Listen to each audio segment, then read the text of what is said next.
Alfred Adler psychology की दुनिया के कई महान लोगों में से एक हैं और उनके फिलोसॉफिकल और साइकोलॉजिकल आइडियाज़ इस क्वेश्चन को सॉल्व करने की कोशिश करते हैं कि एक इंसान खुश कैसे रहे, how can one be happy.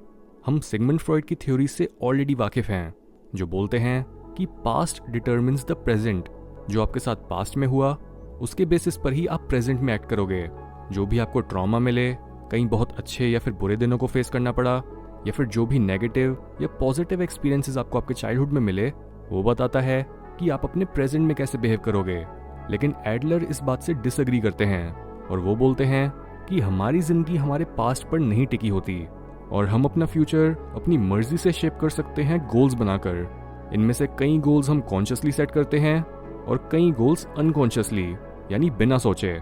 Jin areas में और जिन तरीकों से हम दूसरों से खुद को इंफीरियर समझते हैं, उसी के बेसिस पर हम अपने गोल्स को सेट करते हैं। एक इंसान जिसके पास 10 करोड़ रुपए हैं और उसके फ्रेंड्स और फैमिली मेंबर्स उससे भी 10 गुना ज्यादा अमीर हैं, तो उसके 10 करोड़ रुपए भी उसके लिए कम होंगे और उसकी ये फीलिंग ऑफ इंफीरियोरिटी खुद को मैनिफेस्ट करेगी उसके गोल्स में। हाउएवर, जिस इंसान के पास बैंक में मुश्किल से 1 लाख रुपए पड़ा है लेकिन उसके फ्रेंड्स और फैमिली भी गरीब हैं और वो ऐसी जगह पर रहता है जहां पर लिविंग एक्सपेंसेस कम होते हैं, तो उसे 1 लाख रुपए भी ज्यादा लगेंगे और उसके गोल्स भी इसी वजह से डिफरेंट होंगे।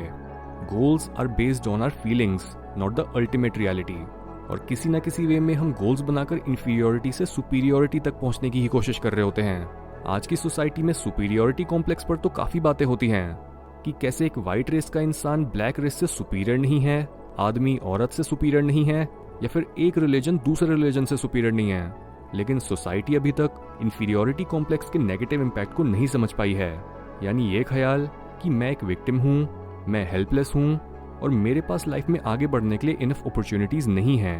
एडलर बोलते हैं कि जो लोग अपनी इंफीरियोरिटी से ही खुद को डिफाइन करने लगते हैं, वो अपनी इंफीरियोरिटी को एक एडवांटेज की तरह यूज करने लगते हैं और उससे दूसरों को मैनिपुलेट करते हैं, ये बोलकर कि वो कितने बदकिस्मत हैं या फिर उन्हें कितनी मुश्किलें झेलनी पड़ी। वो दूसरे लोगों में खुद के लिए चिंता फैलाने लगते हैं और उनकी स्पीच और बिहेवियर को अपने बेनिफिट के लिए कंट्रोल करने लगते हैं। अगर मैं आपको ये बिलीव करा दूं कि मैं एक विक्टिम हूं और बहुत से लोगों ने मेरे साथ बहुत बुरा करा, तो मैं आपकी सिंपैथी और काइंडनेस को यूज कर सकता हूं खुद के बेनिफिट के लिए। आज के कल्चर में वीकनेस को भी स्ट्रेंथ की तरह यूज करा जाता है, लेकिन वीकनेस को रिवॉर्ड करने से हम उस इंसान से अपने पास्ट को ओवरकम करने की एबिलिटी को छीन लेते हैं। एडलर बोलते हैं कोई भी एक एक्सपीरियंस अपने आप में हमारी सक्सेस या फिर फेलियर का रीजन नहीं बन सकता। हम अपने एक्सपीरियंसेस के शॉक यानी किसी ट्रॉमा की वजह से सफर नहीं करते, बल्कि हम उस एक्सपीरियंस से निकाले अपने कंक्लूजन को सफर करते हैं। हमें हमारे एक्सपीरियंसेस डिफाइन नहीं करते, बल्कि हम जो मीनिंग अपने एक्सपीरियंसेस को देते हैं वो हमें डिफाइन करता है। ट्रॉमा सिर्फ हमारे मन में एग्जिस्ट करता है ओनली बिकॉज हमने अपने एक एक्सपीरियंस को इतनी नेगेटिव वेटेज दे रखी है। ये बात शायद आपको ऑफेंसिव और कंट्रोवर्शियल लगे, but trauma is a choice. आप दुनिया को ऑब्जेक्टिव आइज से नहीं बल्कि अपनी सब्जेक्टिव आइज से देखते हो।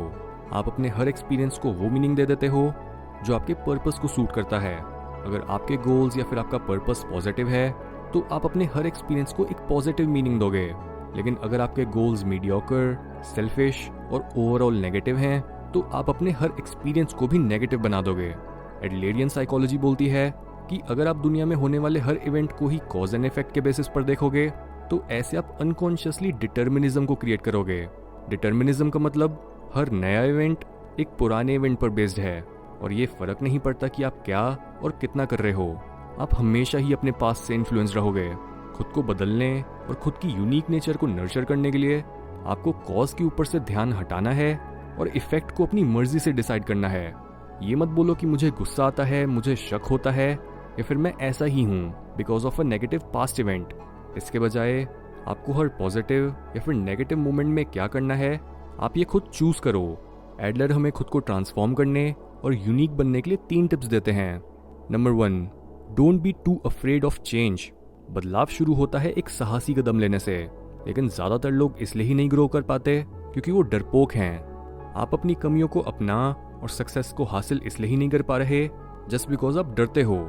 अपने एक्सक्यूजेस को नोटिस करो और देखो कि कैसे उनकी जड़ें आपके डरों से निकलती हैं। डर में कोई सच्चाई नहीं होती, वो बस आपके मन में बैठा है।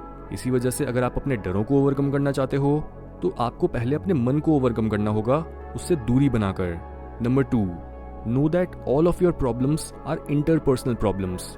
एडलेरियन साइकोलॉजी बोलती है that every single problem is an interpersonal problem, यानी आपकी हर दिक्कत कहीं ना कहीं दूसरे लोगों से रिलेटेड होती है, और जो दिक्कत दूसरों से रिलेटेड नहीं है वो दिक्कत है ही नहीं। इवन अगर आप अपने बारे में इनसिक्योर फील करते हो तो ये प्रॉब्लम भी दूसरों से खुद को कंपेयर करने और चाइल्डहुड में अप्रिसिएशन की कमी से पैदा होती है। इमेजिन करो कि अगर आप इस दुनिया में अकेले होते तो कैसे आपकी 99% प्रॉब्लम्स एग्जिस्ट ही नहीं करती। प्रॉब्लम्स कंपैरिजन और डुअलिटी में एग्जिस्ट करती हैं। Number 3, having the courage to be disliked is the true freedom. अगर आपकी आइडेंटिटी दूसरे लोगों के अप्रूवल और सोसाइटी की एक्सेप्टेंस के बेसिस पर बनी है तो इसका मतलब आप दूसरों के गुलाम हो। आप वही बन जाते हो जो दूसरे लोग आपसे चाहते हैं। इसी वजह से आपको हिम्मत करनी है दूसरों से अलग और अपना ट्रू सेल्फ बनने की, फिर चाहे इसके लिए आपको जितनी मर्जी हेट और क्रिटिसिज्म ही क्यों ना मिले, क्योंकि हेट को सह पाने की हिम्मत यही ट्रू फ्रीडम होती है।